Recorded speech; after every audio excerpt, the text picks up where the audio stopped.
હાલો મિત્રો, કેમ છો? અમારી ચેનલ કિશન ક્રિએશનમાં આપનું ફરીથી હાર્દિક સ્વાગત છે. 252 વૈષ્ણવોમાંના એક વૈષ્ણવ, એક બ્રાહ્મણી અડેલમાં રહેતા, તેમની વાર્તા હું આજે તમને કહી સંભળાવીશ. આ બ્રાહ્મણીને માથે શ્રી મહાપ્રભુજીએ શ્રી બાલકૃષ્ણની સેવા પધરાવી આપી હતી.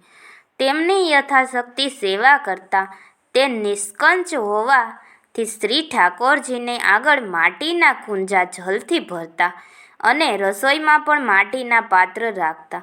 જગાને પણ સંકોચ હોવાથી એક જગાએ રસોઈ અને મંદિર બંને હતા. આચાર થોડા તેમાં વળી વૃદ્ધાવસ્થાને લીધે થોડું દેખાતું હતું. આ પ્રમાણે તેમના ઘરની વ્યવસ્થા જોઈ વૈષ્ણવ માહે માહે ચર્ચા કરવા લાગ્યા કે શ્રી મહાપ્રભુજીએ શું જોઈને આ બાઈના માથે સેવા પધરાવી હશે. એ તો કંઈ સમજતી નથી.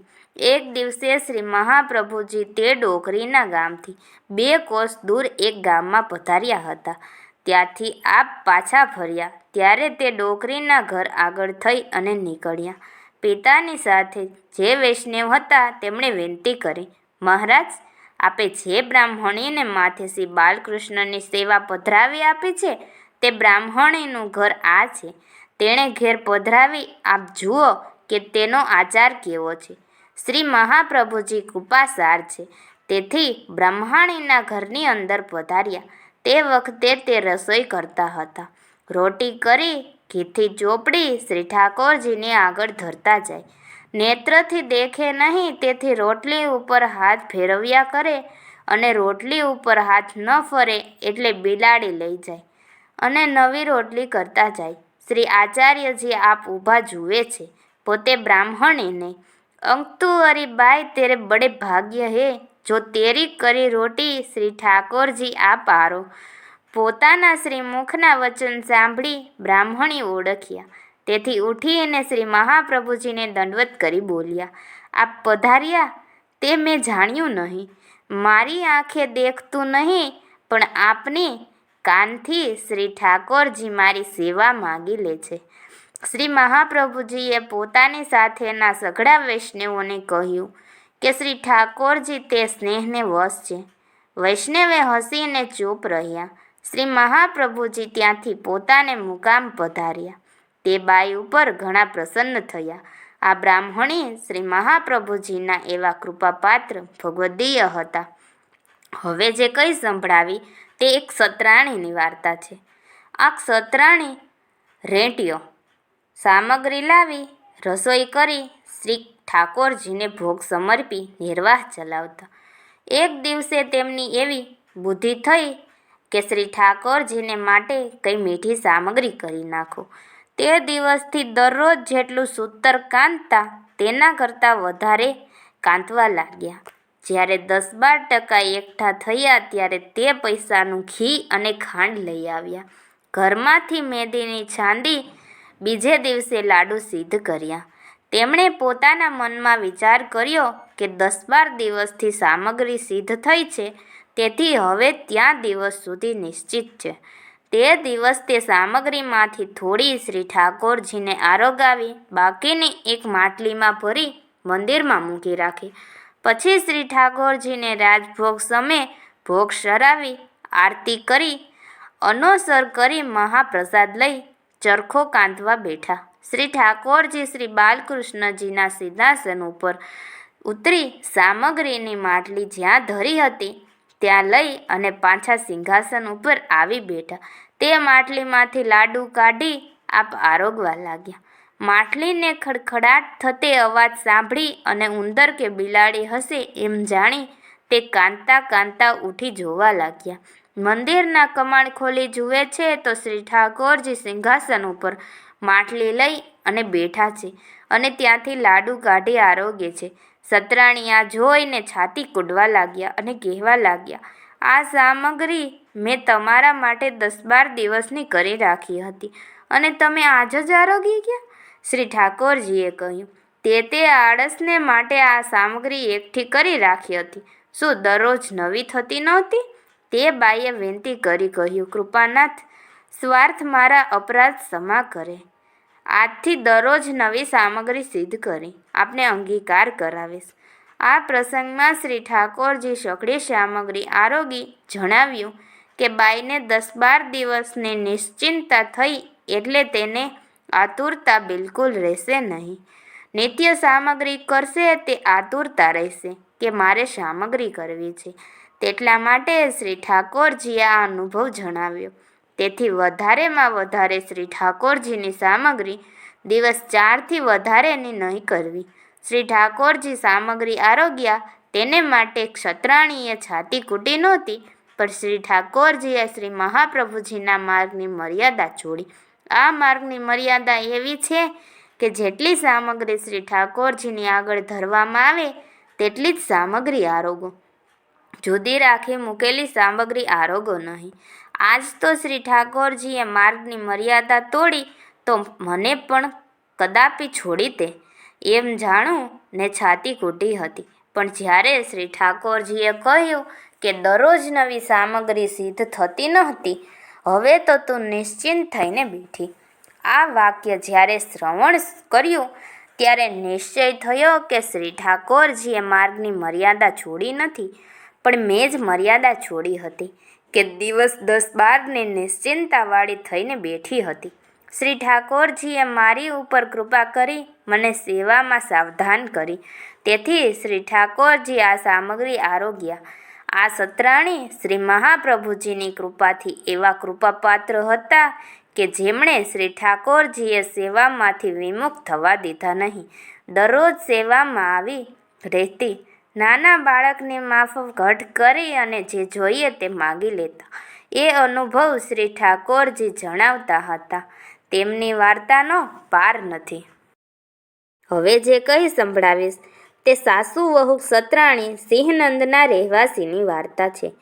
સાસુનું નામ ગેરજા અને વહુનું નામ સમરાઈ હતું. તેમના માથે શ્રી આચાર્યજી મહાપ્રભુજીએ શ્રી દામોદરજીની સેવા પધરાવી હતી. એક સમયે શ્રી આચાર્યજી મહાપ્રભુજી થાનેશ્વર પધાર્યા હતા. પોતે ત્યાં જ મુકામ કરતા હતા, પણ સિંહનંદ પધારતા નહીં. તેનું કારણ એ હતું કે થાનેશ્વર અને સિંહનંદની વચ્ચે શ્રી સરસ્વતીજી નદી આવેલી છે, તેમનું આપ ઉલ્લંઘન કરતા નહીં. શ્રી સરસ્વતીજી ભગવત વાણીને પ્રવાહ છે, તેથી તેમનું ઉલ્લંઘન આચાર્યજીએ કોઈ વખતે કરેલું નહીં. ભાગવત વાણીનું સ્થાપન કરવા માટે તો આ આચાર્યજીનો અવતાર થયો છે. પિતે જ્યારે ઉલ્લંઘન કરી તો ખંડન કરવાની બરાબર થાય, માટે પોતે થાનેશ્વરમાં જ બિરાજતા. શ્રી મહાપ્રભુજી થાનેશ્વરમાં બિરાજ્યા છે એમ જાણી સાસુએ વહુને કહ્યું, હું શ્રી આચાર્યજી મહાપ્રભુજીના દર્શન કરવા થાનેશ્વર જાઉં છું. તું શ્રી ઠાકોરજીની સેવા બહુ સારી રીતે કરજે અને શણગાર કરી ભોગ સમર્પજે. એટલું કહીને સાસુ તો થાનેશ્વર ગયા. પછી વહુ નાની ને સેવા કરવા લાગ્યા. પ્રથમ સામગ્રી સિદ્ધ કરી શ્રી ઠાકોરજીને સમર્પી. સમય થયો એટલે સરવા ગયા.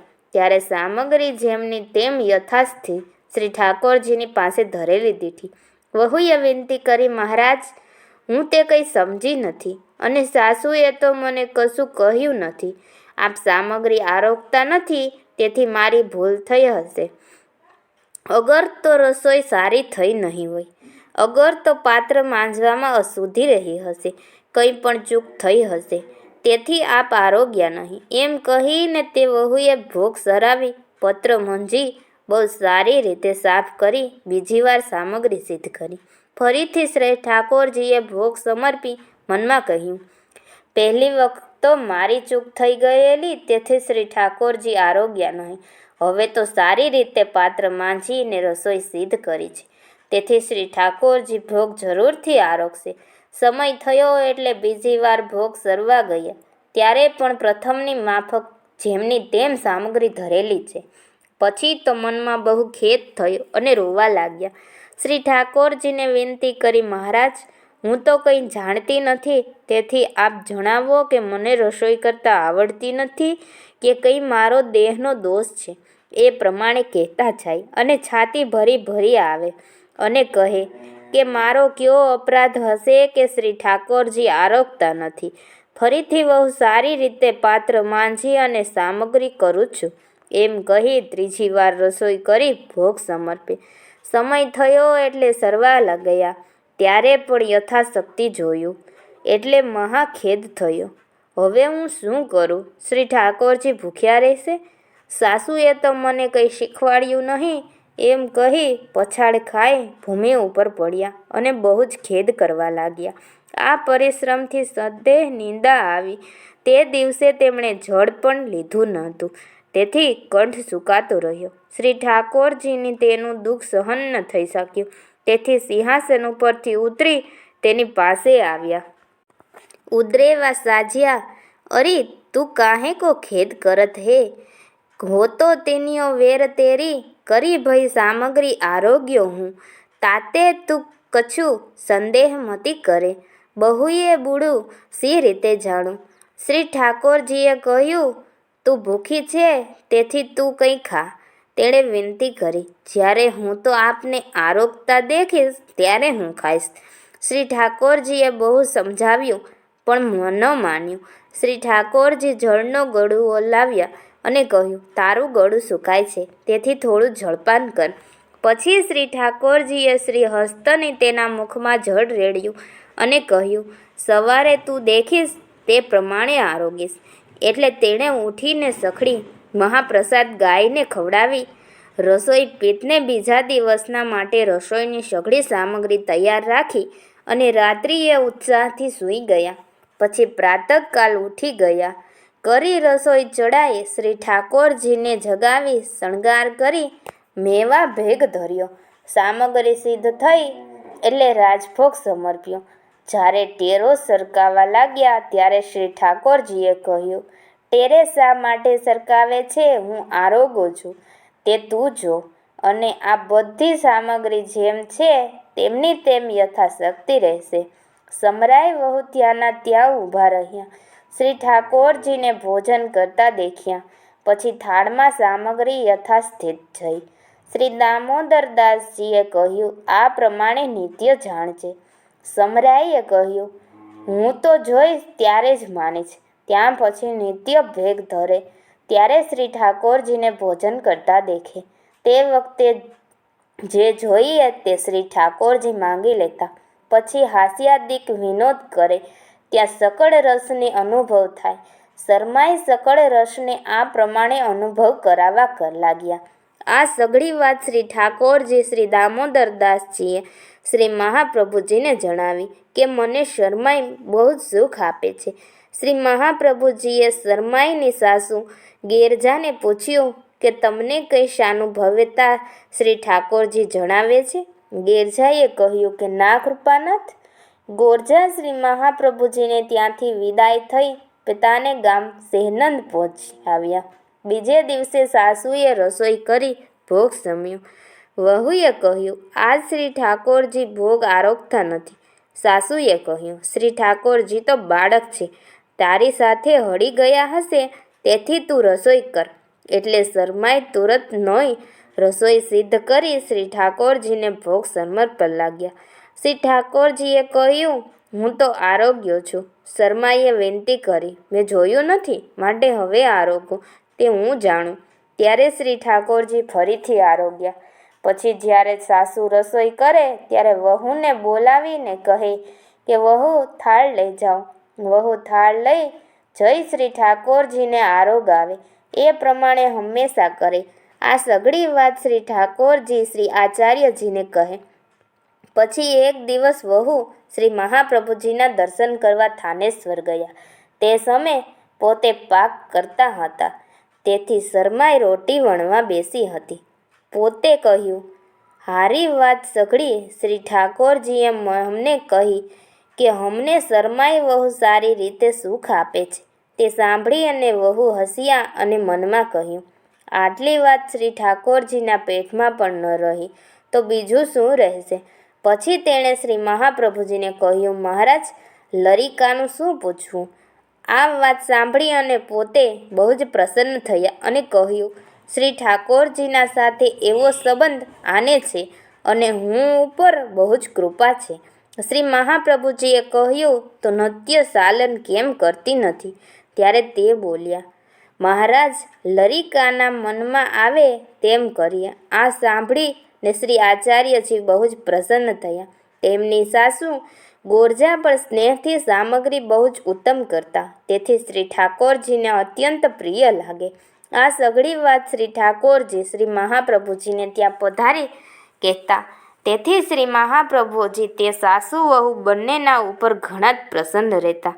તેથી તેમને દર્શન દેવાય આપ દર વર્ષે થાનેશ્વર પધારતા અને વળી કહેતા કે શું કરીએ, અમારે સરસ્વતી ઉલ્લંઘન કરવાની નહીં તો સિંહનંદ જઈને દર્શન દેત. આ સાસુ ગોરજા અને વહુ શરમાઈ શ્રી મહાપ્રભુજીના એવા કૃપાપાત્ર ભગવદીય હતા કે શ્રી ઠાકોરજી એવો સાનુભાવ જણાવતા કે જે જોઈએ તે માંગી લેતા, કંઈ ભેટ નહીં રાખતા. તેથી તેમની વાર્તા અનિર્વચનીય છે. હવે જે કંઈ સંભળાવીશ તે કૃષ્ણદાસી શ્રી રૂક્ષ્મણીજીના ખવાસીની વાર્તા છે. આ કૃષ્ણદાસી અહેલમાં શ્રી ગુસાઈજીના પ્રથમ પત્ની શ્રી રૂક્ષ્મણી વહુજીને ખવાસી કરતા. જ્યારે શ્રી રૂક્ષ્મણી વહુએ ચોથો ગર્ભ રહ્યો ત્યારે કૃષ્ણદાસીએ આગળથી કહ્યું હતું કે હવે પુત્ર થશે, તેનું નામ ગોકુળનાથ પાડીશ. જ્યારે પ્રસ્તુતોનો સમય થયો ત્યારે શ્રી રૂક્ષ્મણી વહુજીના પેટમાં પીડા થવા લાગી. કૃષ્ણદાસીએ જોશીને જઈ અને પૂછ્યું કે હાલમાં મુહૂર્ત કેવું છે? જોશીએ કહ્યું, આજનો દિવસ સારો નથી. એટલે કૃષ્ણદાસીએ આવી અને શ્રી રૂક્ષ્મણી વહુના પેટ ઉપર હાથ ફેરવીને કહ્યું, મહારાજ, હમણાં પધારશો નહીં, આજનો દિવસ સારો નથી. તે જ વખતે વહુજીના પેટની પીડા દૂર થઈ. 2-3 દિવસ વીત્યા પછી કૃષ્ણદાસીએ વિચાર્યું કે આજ મુહૂર્ત કેવું છે તે જોશીને જોઈ અને પૂછી આવ્યું. જોશીએ આજનો દિવસ ઘણો સારો કહે છે. તુરત જ શ્રી રૂક્ષ્મણીજી વહુજીને વિનંતી કરી કે મહારાજ, આજનો દિવસ ઘણો ઉત્તમ છે, તેથી આપ પઢો. એટલે વહુજી મહારાજ પ્રસ્તુતિ સ્થળ હતું ત્યાં શિયા ઉપર પોઢ્યા. કૃષ્ણદાસીએ પેટ ઉપર હાથ ફેરવી કહ્યું, મહાસન, હવે પધારો. તે જ વખતે તત્કાલ પેટમાં દર્દ થવા બાળકનો જન્મ થયો. તે વખતે શ્રી ગુસાઈજી શ્રી ગિરિરાજ ઉપર શ્રીનાથ દ્વાર હતા. તેથી કૃષ્ણદાસીએ પ્રથમ નિશ્ચય કર્યો. તે જ પ્રમાણે બાળકનું નામ શ્રી ગોકુળનાથજી ધર્યું. પછી શ્રી ગુસાઈને વધાઈ મોકલી. તેથી પિતે અડેલ પધાર્યા. ત્યાર પછી નામકરણ કર્યું. જન્મ પત્રિકામાં શ્રી વલ્લભ નામ આવ્યું. તે નામ ગુપ્ત રાખી કૃષ્ણદાસી કાનીથી પોતાને શ્રી ગોકુળદાસ નામ સિદ્ધ રાખ્યું. એવી શ્રી ગુસાઈજીની કૃપા દાસીની ઉપર પૂર્ણ કૃપા હતી. શ્રી ગુસાઈજીના 7મા લાલજી શ્રી ઘનશ્યામજીને જન્મ પણ કૃષ્ણદાસીના હાથથી થયો. સઘળા નામકરણ વિચારવા લાગ્યા ત્યારે શ્રી વલ્લભજી ગોકુળનાથજીએ કહ્યું કે તેમનું નામ શ્રી ગોકુળનાથજી રાખે. શ્રી ગુસાઈજીએ કહ્યું કે નામ તો તમારું છે, તેથી તેમનું નામ શ્રી ઘનશ્યામજી કર્યું. જન્મ પત્રિકામાં શ્રી કૃષ્ણ નામ આવ્યું, તેથી તે નામ ગેય રાખ્યું. બંને નામ પ્રમાણુ રાખ્યા. શ્રી વલ્લભ કુળમાં શ્રી કૃષ્ણ નામથી અને સઘળા જગતમાં શ્રી ઘનશ્યામના નામથી ઓળખાય છે. કૃષ્ણદાસી શ્રી મહાપ્રભુજીના એવા કૃપાપાત્ર હતા કે જેમના હાથ ફેરવવાથી શ્રી રૂક્ષ્મણી વહુજીની વ્યથા મટી અને જેમના હાથથી 2 બાળક તેમની ઈચ્છા અનુસાર પધાર્યા. શ્રી ગુસાઈજીએ પણ તેમની કાનીથી તેમનું પાડેલું નામ સિદ્ધ રાખ્યું. કૃપાબળ સઘળું કાર્ય કરવા શક્તિમાન છે, માટે તેમની વાર્તા અનિર્વચનીય છે. હવે જે કંઈ સંભળાવીશ તે બુલા મિશ્ર પશ્ચિમના રહેવાસીની વાર્તા છે. આ બુલા મિશ્ર કપૂર ક્ષત્રિયના પુરોહિત હતા. આ ક્ષત્રિયની વહુને સતીતી નથી થવાની બીજી વાર લગ્ન કર્યા હતા, તો પણ તે વહુને સંતતિ થઈ નહીં. તેથી કંઈએ કહ્યું કે તમે હરિવંશ પુરાણ સાંભળો તો તમારે સંતતિ થાય. આ ઉપરથી પિતાના પુરોહિત બુલા મિશ્રને પ્રાર્થના કરી કે તમે મને હરિવંશ પુરાણનું સંભળાવો. બુલા મિશ્રે કહ્યું, હાલમાં મને અવકાશ નથી, પણ જ્યારે અવકાશ મળશે ત્યારે તમારી ઘેર આવીશ. તે ક્ષત્રિય પોતાને ઘેર પાછા આવ્યા. 1 માસ વીત્યા પછી એક દિવસ અચાનક બુલા મિશ્ર તે ક્ષત્રિયને ઘેર ગયા. ક્ષત્રિયે ઘણો જ આદર સન્માન કરી પધરાવ્યા. બુલા મિશ્રે કહ્યું, તમે બંને સ્ત્રીઓ સાથે આવીને બેસો. એટલે તે ક્ષત્રિય અને બંને સ્ત્રીઓ સ્નાન કરીને આવી બેઠા.